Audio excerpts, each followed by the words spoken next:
Hii ni Maisha Kamili, tukafungulia Biblia uyaone maisha. Rafiki yetu, mfuatiliaji wa kipindi chetu hiki kizuri cha kujifunza Biblia, leo tuna somo zuri siku ya Jumanne, somo linalosema sheria. Amen.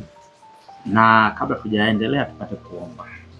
Mungu wetu na Baba yetu mtakatifu, jina lako litukuzwe. Amen. Tunakushukuru kwa namna unavyotufunulia haya maneno yako. Amen. Tunaomba hata huyo anayetufuatilia naye apate kuelewa sana mapenzi yako. Amen. Ni katika jina la Yesu Kristo. Amina. Amina.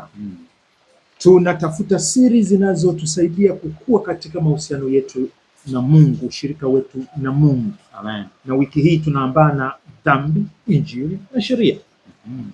Jana nilikuwa na ndugu yako hapa tukizungumza habari ya dhambi kama adui anayetafuta kutushambulia.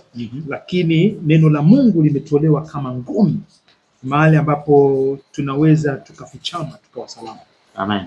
Leo tunataka tubaki bado kwenye ulinzi. Sheria. Sasa hebu tusome kwanza Warumi sura ya 3 mstari wa 20. Warumi 3:20.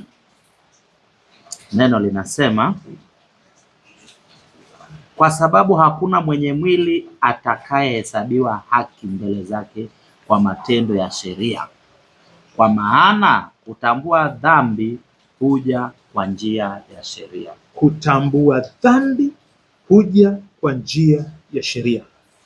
Haya, Yohana wa kwanza 3 mstari wa 4, labda nikusomea hapa tu chapchapo. Anasema kila atendaye dhambi afanya uasi, kwa kuwa dhambi ni uasi. Nikuulize sana, kabla tujaanza kuzingatia hii sheria yenyewe, dhambi hapa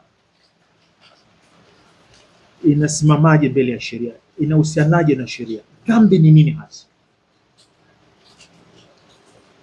Unaweza kufananisha dhambi na nini? Dhambi kama tulivyoambiwa ni uasi, kutofanya. Ni kitendo, ni uasi.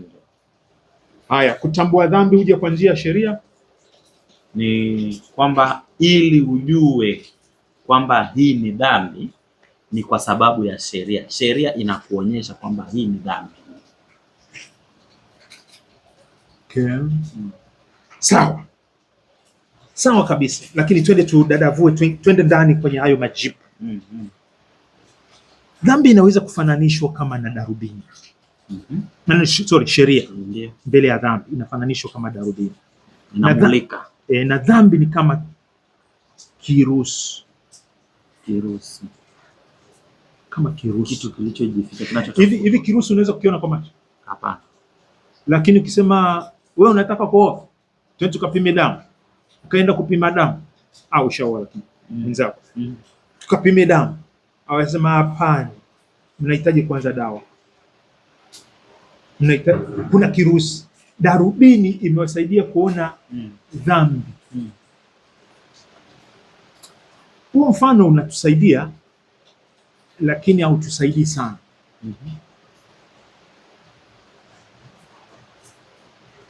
Kirusi of course kinaweza kikawa pale, lakini hakijafanya madhara yoyote bado. Lakini kwa maana ya Warumi sura ya 3 mstari wa 20, anavyosimulia habari ya wote wametenda dhambi na kupungukiwa na utukufu wa Mungu. Hata ukirudi Warumi sura ya 5, dhambi ilikuwepo hata kabla ya sheria.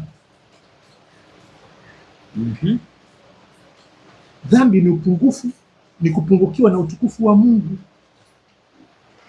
ni kushindwa kumrudishia Mungu utukufu, kumtambua Mungu ambaye anajidhihirisha hata kwa uumbaji. Ila utajuaje kwamba dhambi ni mbaya mno?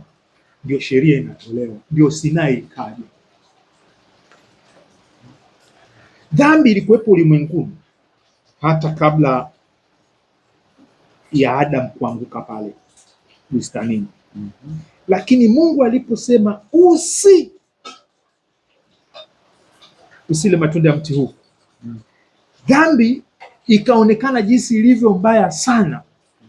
Hayo maelezo utayapata katika Warumi sura ya 7 baadaye pale mbele, kwa sababu ilitumia kile kilichochema sheria ya Mungu kumshawishi huyu mwanadamu aasi sheria ya Mungu.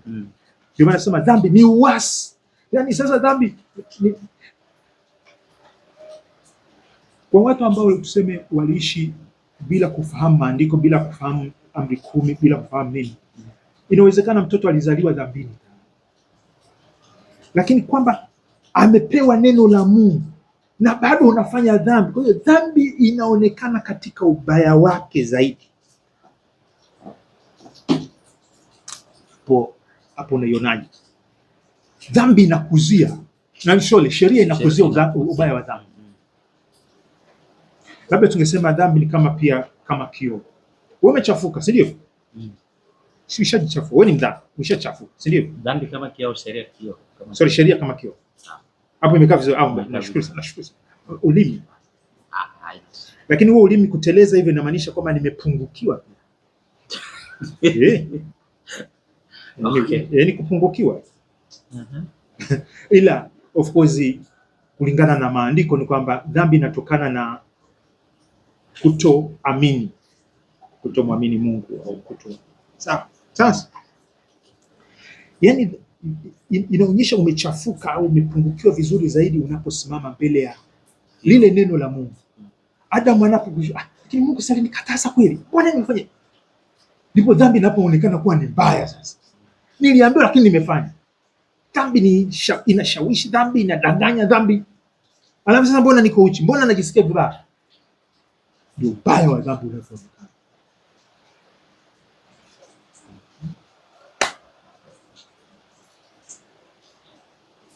Tunahitaji bado sheria ituonyeshe ubaya wa dhambi.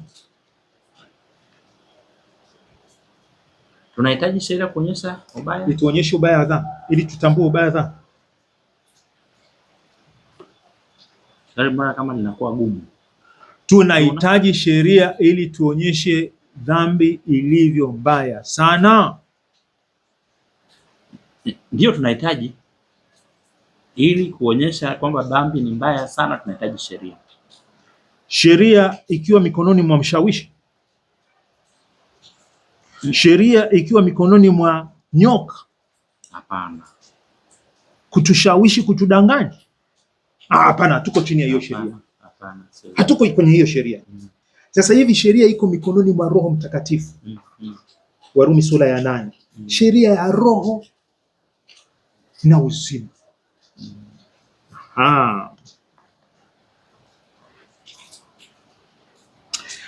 Roho Mtakatifu anapochukua tuseme maagizo yote ya Mungu, mausia yote ya Mungu. Tumesoma katika fungu la kukalili, hata milele sitasahau maagizo yako, maana kwa hayo umeniuisha. Maana kwa hayo umeniuisha. Sheria ya Roho na uzima. Roho Mtakatifu anatumia sheria ya Mungu hiyo hiyo, mausia yake hayo hayo, hadithi hiyo hiyo kutuuisha. Sasa hadithi inatuambia ndio injili yenyewe. Yesu amekufa kwa ajili yako. Amini.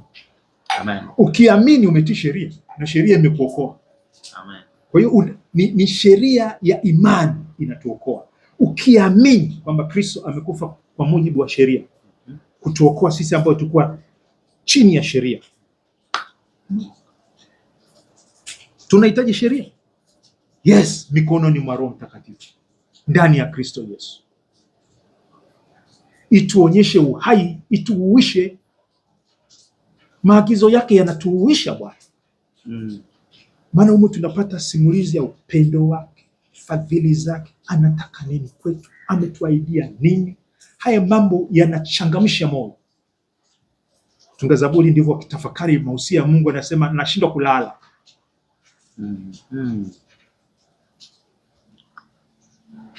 Sheria mikononi mwa Kristo, ndani ya Kristo, mikononi mwa Roho Mtakatifu, ndani ya Kristo, mikononi mwa Roho, kama pumzi, kama roho. Sheria kama roho, maandiko kama roho, kama pumzi ya Mungu, tuishi. Amen. Ndani ya Kristo Yesu.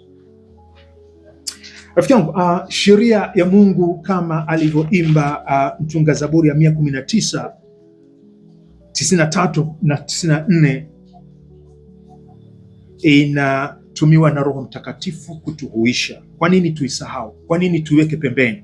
Kwa nini maagizo yake yasiwe mbele yetu? Kukataa dhambi na kukubali haki. Mungu atubariki sana. Baba yetu wa mbinguni, tunashukuru kwa ajili ya neno hili, mausia haya, sheria hii ya Roho aletaye uzima. Tunaomba basi ukaibariki, neno lako likazidi kuwa angavu na wazi kwetu, kupenda wewe na kukufuata wewe maishani, katika jina la Yesu Kristo.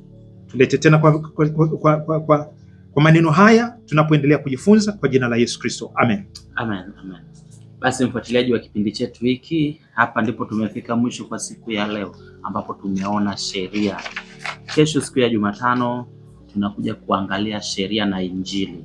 Usikose somo hili zuri sana. Amen. Mwenyeji wako mimi Geoffrey Omondi, Enos Makalindile, na unazidi kutupata kutoka hapa Dar es Salaam Temboni. Karibu sana. Amen.